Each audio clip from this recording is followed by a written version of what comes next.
दोस्तों, आज के वीडियो में मैं आपको बृहस्पतिवार व्रत से संबंधित प्रश्नों के उत्तर देने जा रही हूँ। जो प्रश्न जो है बार बार पूछे जाते हैं या कई बार पूछे गए हैं।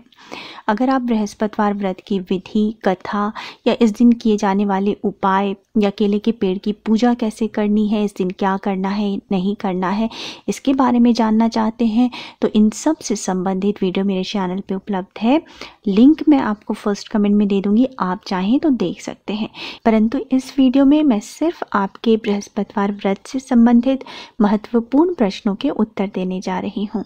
तो बहुत अधिक जो प्रश्न पूछा जाता है वो ये है कि बृहस्पतिवार का व्रत पीरियड में करना चाहिए या नहीं करना चाहिए। जब आपने एक बार व्रत प्रारंभ कर लिया तो आप उसको किसी भी हाल में बीच में छोड़ नहीं सकते। अगर आपके घर में सूतक लगता है तभी आप इस व्रत को छोड़ सकते हैं, अन्यथा इस व्रत को किसी भी हाल में आपको छोड़ना नहीं है। जब आपने शुरू कर लिया है तो अगर बीच में पीरियड आता है आपके तो आप इस व्रत को छोड़ेंगे नहीं। उस दिन व्रत ज़रूर करेंगे लेकिन उस व्रत को काउंट नहीं करेंगे। पीरियड में हम अगर व्रत करते हैं तो हम पूजा नहीं कर सकते हैं। आपको पूजा नहीं करनी, कथा नहीं करनी, व्रत करना है। जिस नियम से आप व्रत करते हैं, सारा दिन फलाहार करेंगे, शाम को भोजन करेंगे, लेकिन इस व्रत को आप काउंट नहीं करेंगे।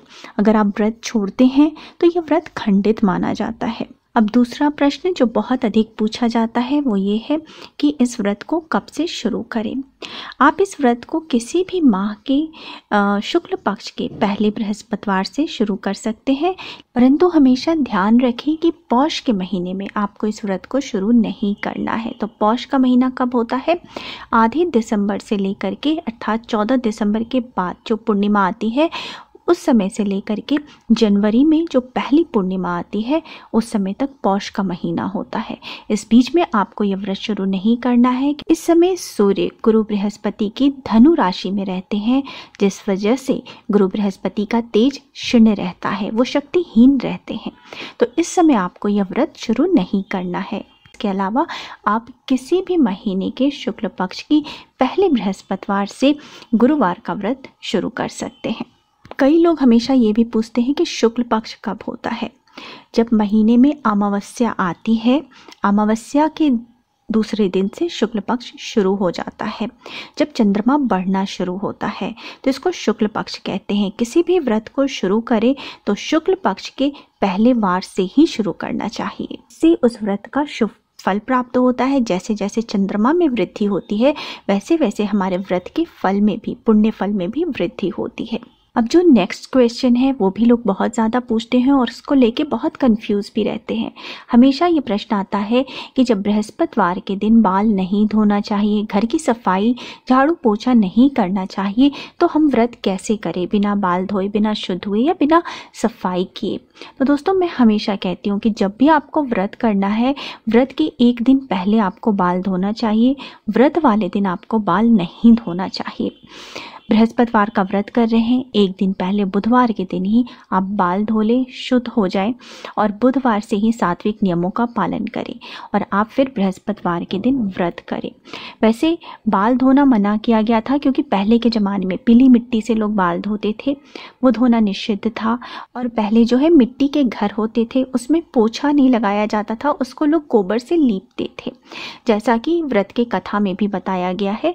तो गोबर से लीपते थे, उसको मना किया गया है। लेकिन आज जो समय के साथ परिस्थिति बदली है तो हम शैम्पू से बाल धोते हैं और हम पानी के से जो है घर में पोछा लगाते हैं। लेकिन हमें इस दिन बाल नहीं धोना चाहिए, एक दिन पहले बाल धोना चाहिए और साफ सफाई भी अच्छे तरीके से एक दिन पहले करना चाहिए।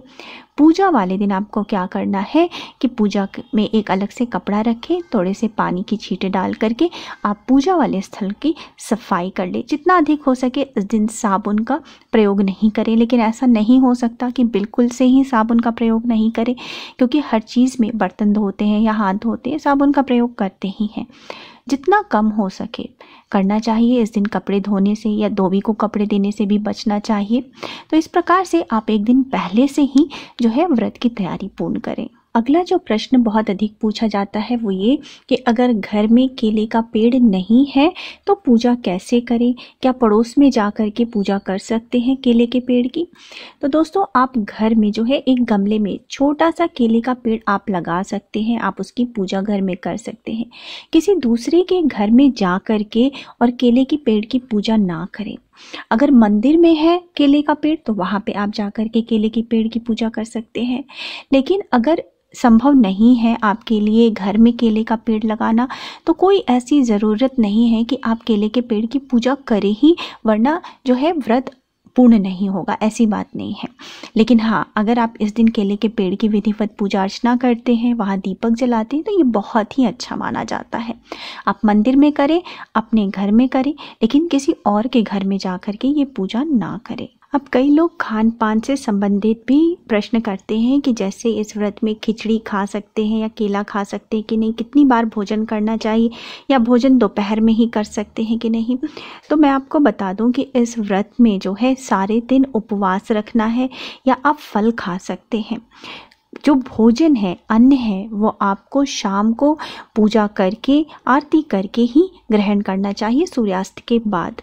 और कोई भी एक अन्न जो है आप चुनाव कर ले वही खाना चाहिए आपको। इस दिन आपको खिचड़ी नहीं खानी चाहिए, काली दाल नहीं खानी चाहिए। इस दिन चने की दाल आप खा सकते हैं, बहुत शुभ माना जाता है। बेसन खा सकते हैं, गेहूं की बनी रोटियां या मीठा चीला खा सकते हैं, बहुत ही शुभ माना जाता है। अधिक से अधिक इस दिन खाने में बेसन का ही प्रयोग करें। बेसन का हलवा बना सकते हैं, बेसन की बर्फी, बेसन का चीला, ये सब आप कुछ भी खा सकते हैं, लेकिन एक अन्न ही का चुनाव करें। खिचड़ी इस दिन आप ना खाएं, केला आप इस दिन ना खाएं। केले का आप इस दिन दान कर सकते हैं। उम्मीद है दोस्तों, बृहस्पतिवार व्रत से संबंधित आपके सभी प्रश्नों के उत्तर आपको मिले होंगे। अगर वीडियो अच्छा लगा है तो वीडियो को लाइक ज़रूर कर दीजिएगा, परिवारजनों के साथ, दोस्तों के साथ शेयर कीजिएगा, और मेरे चैनल को सब्सक्राइब करना मत भूलिएगा। मिलते हैं अगले वीडियो में, तब तक स्वस्थ रहिए, सुरक्षित रहिए और अपना बहुत बहुत ध्यान रखिए। जय माता दी।